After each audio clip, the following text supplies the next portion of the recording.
O culto a Nossa Senhora do Bom Despacho é um culto seiscentista, pelo menos seiscentista. No caso da Maia, Álvaro de Sá Oliveira fala-nos numa data aproximada, 1670, mas sabe-se que já pelos anos de 1630 havia uma nau chamada exatamente Nossa Senhora do Bom Despacho que fazia a carreira da Índia. Portanto, para se dar o nome a uma nau, não se daria com qualquer coisa que não fosse importante, e é de presumir que possa até datar, pelo menos do século anterior, o culto à Senhora do Bom Despacho. Mas fixemos-nos, de facto, em 1670, que é a data que nos interessa para a Maia, e comecemos por uma pequena precisão. Nós estamos habituados a atribuir à Senhora do Bom Despacho exatamente o bom despacho, no sentido do parto e no sentido da morte. Ora, o bom despacho, e no caso específico da Nossa Senhora do Bom Despacho, é muito mais do que isso. O despacho significaria, neste caso, tal como significava na própria administração pública, o resolver de questões. Portanto, o culto à Senhora do Bom Despacho seria também o culto das coisas difíceis, seria também o culto dos pedidos que eram feitos a todos os níveis, e por isso é um culto transversal e um culto que interessava a agentes do mar tanto quanto a agentes da terra. A característica mais curiosa da Terra da Maia dessa época, como sabemos, é exatamente o facto dela ir entre o Ave e o Douro, logo alcançar as terras até Valongo, o que significava uma junção de mar e agricultura, mar e campo.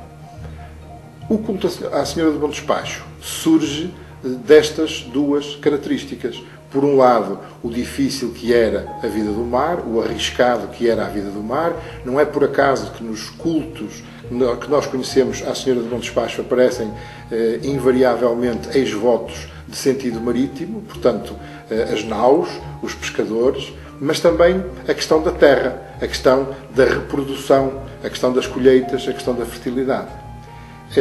Então, o curioso desta nossa romaria, e o termo é aqui mais bem aplicado do que em qualquer outra festa à nossa volta, era exatamente o facto de se tratar, na verdadeira acessão da palavra, de uma romaria. Portanto, as pessoas vinham e era importante ouvir, era importante fazer o caminho.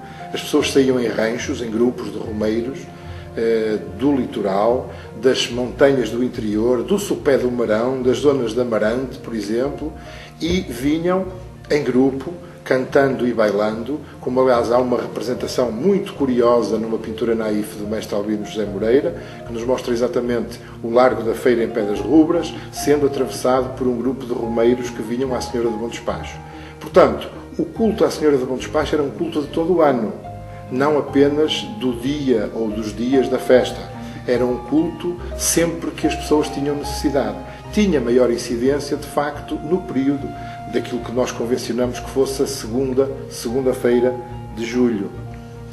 O que é que acontecia nessa altura? Acontecia que o Bom Despacho se transfigurava completamente, toda aquela área envolvente se transfigurava completamente.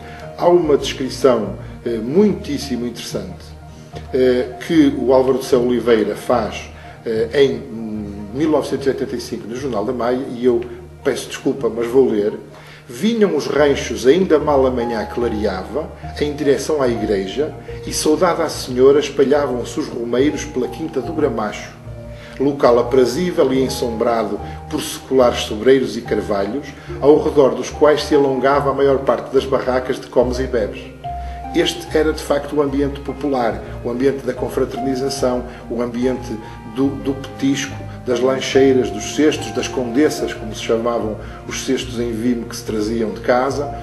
Era a parte religiosa, juntamente com a parte profana. Era a música, eram os coretos, era a disputa já secular entre as bandas de Moreira e de Gueifães, ou de Gueifães e de Moreira, porque a de Gueifães é mais antiga, e dado ser um local aprazível e de forte atratividade.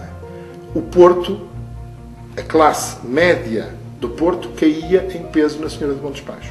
Porquê? Porque era fácil acesso, porque tinha local onde estacionar os carros, nos anos 50, 60 já falamos de carros, porque, de facto, era uma romaria na verdadeira acessão da palavra.